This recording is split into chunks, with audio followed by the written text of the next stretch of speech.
Assalamualaikum warahmatullahi wabarakatuh.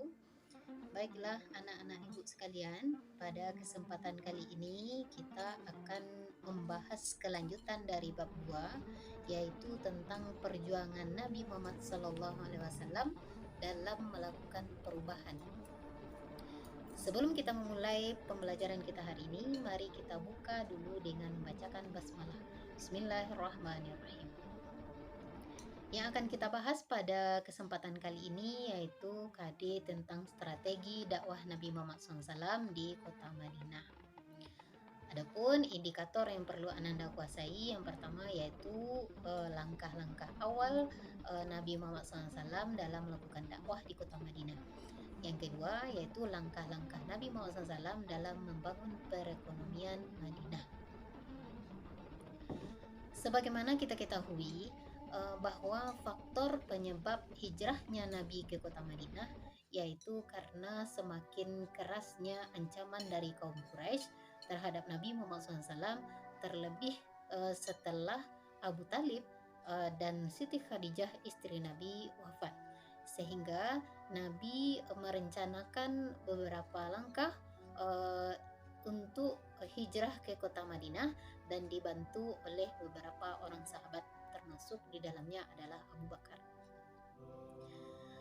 Pada tahun 622 Masehi, kehadiran Nabi Muhammad SAW dan umat Islam di kota Madinah menandai zaman baru bagi perjalanan dakwah umat Islam. Di kota Madinah tidak banyak lagi gangguan dari masyarakat kafir Quraisy karena mereka mendapat perlindungan dari penduduk Madinah yang muslim.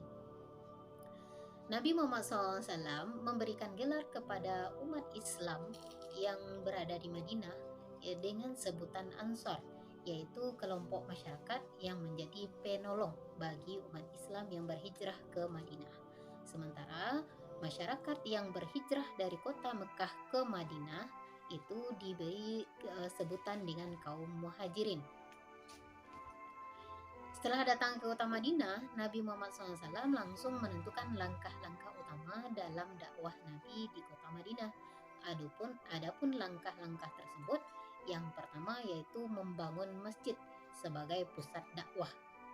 Masjid pertama yang dibangun Nabi itu bernama Masjid Nabawi, yaitu masjid yang dibangun Nabi di atas tanah milik kedua anak yatim piatu yang kemudian dibeli oleh Nabi dan dibangun masjid dan dijadikan tempat tinggal beliau. Langkah yang kedua dilakukan oleh Nabi adalah mempersatukan umat Islam dalam ikatan persaudaraan. Yang ketiga, perjanjian dengan masyarakat Yahudi Madinah, yaitu dengan cara merumuskan sebuah peraturan yang dikenal dengan sebutan Piagam Madinah. Sebelum piagam tersebut ditulis oleh Nabi mengajak bermusyawarah para sahabat Ansar, Muhajirin, dan masyarakat Yahudi untuk merumuskan pokok-pokok pemikiran yang akan dijadikan sebagai undang-undang.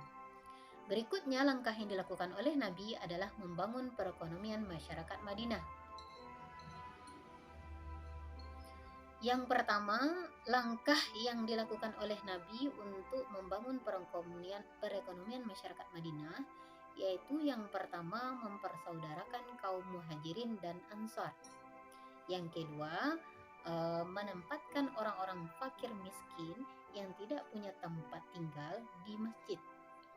Yang ketiga, bekerja sama dengan kaum ansar untuk menciptakan lapangan kerja bagi kaum muhajirin. Yang keempat, menganjurkan bagi kaum muhajirin yang mempunyai pengalaman dagang dan modal sebagai pedagang. Dan yang kelima, kaum muhajirin yang tidak mempunyai modal sama sekali, Nabi menganjurkan mereka untuk bekerja sebagai petani. Berikutnya yaitu Nabi mengaktifkan zakat dan memperkuat antara pemberi zakat dan penerima zakat. Tentunya hal ini dilakukan oleh Nabi setelah adanya perintah zakat. Dan yang terakhir, langkah yang dilakukan oleh Nabi untuk mengembangkan perekonomian Madinah adalah mengupayakan pembangunan pasar di kota Madinah. Demikian langkah-langkah Nabi dalam mengembangkan perekonomian masyarakat Madinah. Adapun beberapa faktor pendukung keberhasilan dakwah Nabi di kota Madinah ini, diantaranya yaitu tindakan Nabi yang menunjukkan ketauladanan. Yang kedua, persaudaraan yang dibentuk oleh Nabi atas dasar iman, bukan atas dasar hubungan tali darah.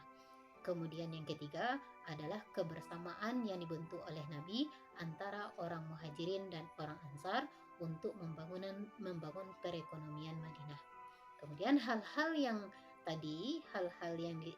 faktor pendukung tadi tentunya didasari dengan iman yang kuat kepada Allah Ta'ala.